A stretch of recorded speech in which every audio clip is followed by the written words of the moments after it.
আসসালামু আলাইকুম। কেমন আছেন সবাই? আশা করি ভালো আছেন।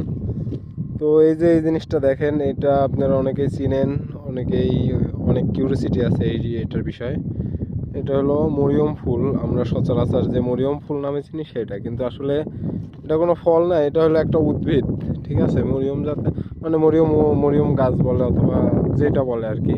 দেখেন এই যে এটা শিকড় সহ আমার হাতে, আমি অনেকগুলা উঠাইছি মাশাআল্লাহ। তো আমি চিন্তা করতেছি এগুলা দেশে নিয়ে যাব।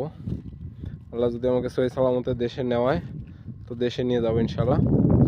তো আসলে এটা মরিয়ম ফুল না, এটা হলো উদ্ভিদ। আমি আগেও অনেক দেখছি, কিন্তু আজকে যেখানে আসলাম এইখানে এমনভাবে হয়ে আছে যে মনে হচ্ছে যে এখানে কেউ এগুলার আবাদ করছে, কেউ এগুলা চাষ করছে। কিন্তু আল্লাহর কি নিয়ামত দেখেন, এই ধুধু মরুভূমিতে এইখানে হয়তো বছরে একবার দুইবার সর্বোচ্চ 5-7 বার বৃষ্টি হয়।